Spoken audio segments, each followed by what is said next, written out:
Yeah, that is the other thing. But now, even in Sri Lankan context, like we have spoken about it before also. So if you don't speak Tamil or Sinhalese, it's going to be very difficult for you to take a history and present, even during our examination here, or while normally your common practice. Not everyone of us speaks English, and not everyone can communicate the same way to a doctor in English as well in Sri Lanka. Same with Belarus as well. But what we didn't like it was, now for an example, important subjects like say surgery, say gynecology and obstetrics, so topographical anatomy. So those subjects were like books were in Russian, taught in Russian, exams were in Russian. So that is actually not very good things. And did it change with time by 2019 when you graduated, or it was the same? Not in Vitebsk, no. So it was also the same. So that is what. So that is the other thing. Now say. And it's, I think, a bit challenging when you come back to Sri Lanka, for example, and you have to take the licensing exam in here. You need to sit for an in exam. English, right? Yeah. So now we have studied all the things in Russian, all the terminology and everything Russian. So it's a bit challenging, definitely. Yeah, so that way, now say anyway, the ERPM pass rates for Sri Lanka is not like wow, it's around 14 to 18%, it varies, all right? So I'm talking about part 1, part 2 put together. So approximately with me around say 800 doctors sat for the exams from different various destinations, and say only 123 or 27 got through. So my foreign medical student merit list was made out of 127 people. So I was island top 10 in the merit list. But say any student who has studied the entire program in English would have been much easier. I would say from Belarus itself, the program is taught 100% in English. You know, before you come to Sri Lanka, you know what Bailey and Love is, and what 10 teachers is. You know what illustrated pediatrics is. Those are the English common books which is used to study medicine, and by the local students as well as most of the foreign students when they study for pediatrics, for gynecology and obstetrics, and for surgery.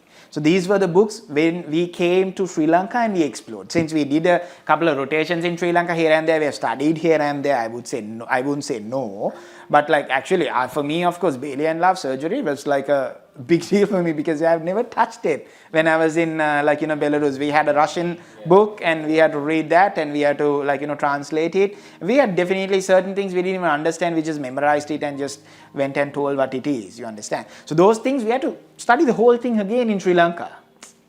You understand? But regarding that part, I think Minsk state would be a better job regarding your English language books and that vocabulary and that clinically part. Yes, that part of course is different in Minsk because it's the capital city university, and also makes it a big difference. It's not named after Minsk State Medical University, it's known as Belarusian State Medical, and it's a 101-year-old university. They celebrated their 100 years last year. Yeah, so the world ranking wise also they are 745. So the university we graduated from 5,000 plus, so overall world ranking. So but it's about more than where you study, it's about how you study. So I do believe that. I'm not saying no because we passed the exams, but then you would have had a better lifestyle, a better approach, and a better student life, better experience, and you would have a lot of opportunities. Exactly. So when it comes to say you want to go for a medical conference in Germany, to France, to etc. We did a couple of students who went for it, yes, but if it would have been in Minsk, even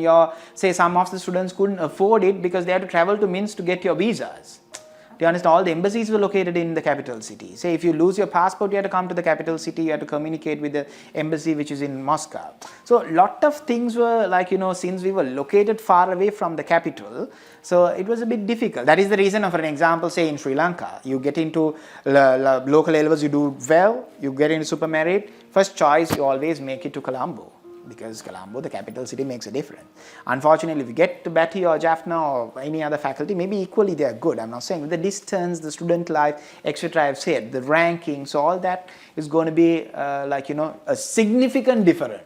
745 and 5,200 is a significant difference. It's not 700, 800 or 700 and 1,000. It's not that. And also, from 50 kilometers from the airport, which is 30 minutes, which say Katunaik and Colombo faculty is all about 50 kilometers, I would say.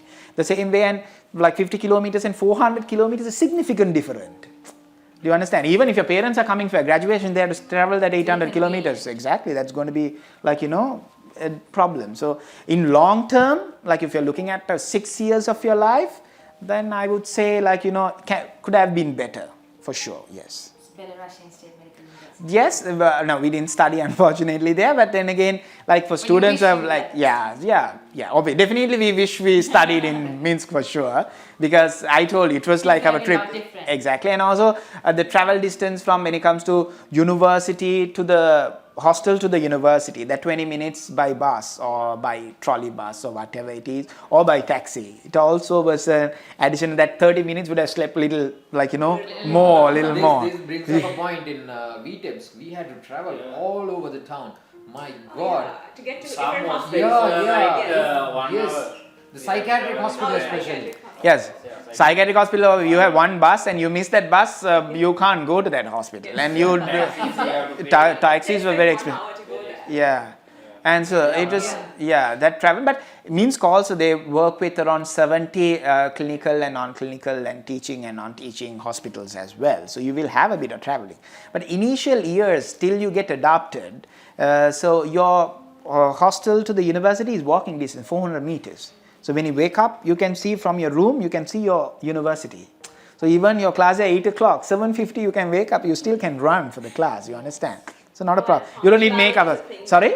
Punctuality. It's a very important thing there. 8 o'clock is 8 o'clock. Even we were surprised because I went to the first concert they had, so some university thing, and they said they're starting at 3:45. So we went around 3 o'clock, 3:30. 3:45, only around 20 people were there, and the chief guest didn't even arrive, and they started the program. It just, they opened the stage and 3:45 it started. We were like, oh my God, and where are the other people? Others all, Sri Lankan students of course came at 5 o'clock. Then almost we were closed, like, it was getting over. But then the others also came in 10-15 minutes later on all that. But it was already 2-3 programs already done. So 3:45 is 3:45 on the dot. Yeah, that is yes.